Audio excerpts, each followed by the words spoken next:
और वो घर पर आकर खाली बैठ गया। अब उसके पास घर का खर्चा चलाने के लिए भी पैसे नहीं बचे थे। इसीलिए उसने अपने सगे संबंधियों और अपने दोस्तों से सहायता मांगने शुरू की, लेकिन उसके दोस्त उसके सामने तो उसे दया का पात्र समझते थे, उसे दिलासा देते थे, लेकिन पीछे से उसका मजाक उड़ाते थे। वो कहते हैं कि कितना बेवकूफ है, सेठ ने इतना काम लिया और बेचारे को पैसे भी नहीं दिए। अरे हम इसको पैसे दे दे तो ये कल हमारा भी पैसा वापस कर पाएगा। इसकी ऐसी हालत है, काम तो इसके पास कुछ है नहीं, पैसा कहां से लाके देगा। और इसी वजह से रिंकू की हालत दिन ब दिन खराब होती जा रही थी।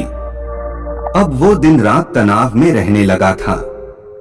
वही दोस्त, वही सगे संबंधी जो उसके अपने होने का दिखावा करते थे, वो उसे दया का पात्र समझ रहे थे। उन्हें उसके ऊपर तरस आ रहा था। सब लोग आकर उसे ज्ञान तो बहुत देते थे, लेकिन कोई सहायता नहीं करता था, और अक्सर ऐसा ही होता है। ज्ञान देने वाले तो बहुत मिल जाते हैं, लेकिन मदद करने वाले उंगली पकड़कर, हाथ पकड़कर आगे चलाने वाले कितने लोग मिलते हैं। एक दिन उसे पता चला कि पड़ोस के गांव में एक बौद्ध भिक्षु आया हुआ है जो बहुत ही ज्ञानी है। रिंकू इतना तनाव में था कि उसे कोई रास्ता नजर ही नहीं आ रहा था। इसीलिए जाने अनजाने वो उस बौद्ध भिक्षु के पास पहुंच जाता है। वहां पहुंचकर वो सीधे उनके पैरों में गिरकर रोने लग जाता है। वो रोते रोते उन्हें अपनी सारी परिस्थिति बताता है।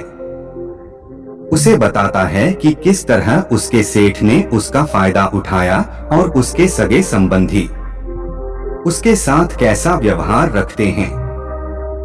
सारी बातें सुनकर बौद्ध भिक्षु ने उसे चुप कराते हुए कहा कि बनते, ये सारी समस्याएं तुम्हारी बुद्धिहीनता, तुम्हारी मूर्खता के कारण उत्पन्न हुई है।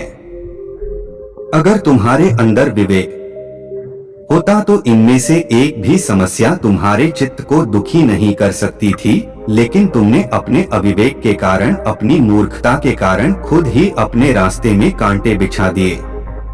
आज मैं तुम्हें 7 बातें बता रहा हूँ जो भूलकर भी किसी को मत बताना, और इन बातों का अनुसरण करते हुए तुम बाहर से मिलने वाले दुखों को दूर कर ही सकते हो जो बेवजह दुनिया की वजह से तुम्हारे अंदर पनपते हैं। पहली बात जो किसी को नहीं बतानी चाहिए वो है अपनी मजबूरी। अपनी मजबूरी का दिखावा करके दूसरों का दया पात्र बन के उनकी सहायता लेने की गलती कभी मत करना। हो सकता है कि आज वो तुम्हारी मजबूरी देखकर तुम्हारी सहायता कर दे, लेकिन कल वो तुम्हारा फायदा उठाने से भी नहीं चुकेगा, और अगर फायदा भी नहीं उठाया तो दूसरों के सामने तुम्हारा मजाक बनाने में वो आदमी कभी नहीं चुकेगा।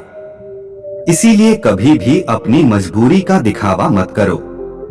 अगर घर में 2 रोटी है, सूखी रोटी है, तो वही खाकर सो जाओ, लेकिन दूसरों को इसके बारे में भनक तक नहीं लगनी चाहिए। जरा आप खुद सोचो, मजबूरी बताने का क्या प्रयोजन होता है। एक इंसान का या तो वह दूसरों से सहानुभूति हासिल करना चाहता है या उनसे कोई आर्थिक मदद चाहता है, लेकिन अगर दोनों ही परिस्थितियां आप देखें तो दूसरा आदमी आपका फायदा उठाने से नहीं चुकेगा, और अगर वो फायदा नहीं भी उठाएगा तो अपनी नजर में तो वो आपको मूर्ख ही समझेगा, बेवकूफ समझेगा, और दूसरों के सामने आपका मजाक तो जरूर बनाएगा। इसीलिए अपनी मजबूरी के बारे में कभी किसी को मत बताना। दूसरी बात जो किसी को भी नहीं बतानी चाहिए वो है अपनी अतीत की गलतियां और भविष्य की रणनीतियां। जरा सोचो कि अगर हम अपने अतीत की गलतियां किसी दूसरे को बताते हैं तो उसका क्या प्रभाव होगा।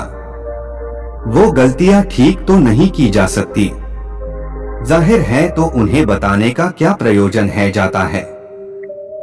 आप अपने अंधेरे पक्ष को खुद दुनिया के सामने बता रहे हो, खुद अपनी गलतियां दूसरों के सामने बता रहे हो। इससे उस आदमी की नजर में आपका एक चरित्र गठित हो जाएगा और वो भविष्य में हमेशा आपको उसी नजरिए से देखेगा। इसीलिए किसी भी आदमी की नजर में अपना चरित्र गठित मत होने दो और जरा सोचो कि आप व्यर्थ में ही अपने भविष्य की रणनीतियां दूसरों के सामने बता रहे हो। जो लोग आपके काम का हिस्सा ही नहीं है, उनके सामने अपनी भविष्य की रणनीतियां अपनी देंगे। हाँकने का क्या फायदा? वो लोग आपकी सहायता तो नहीं करेंगे, लेकिन आपकी भविष्य की रणनीतियों में बाधा जरूर बन सकते हैं।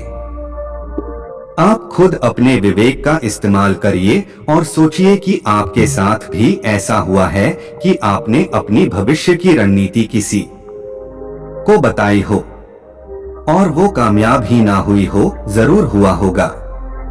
जरा गौर से सोचिए। अगला पार्ट देखने के लिए तैयार रहना कल शाम 7 बजे इसी चैनल पर। तब तक के लिए नमस्कार।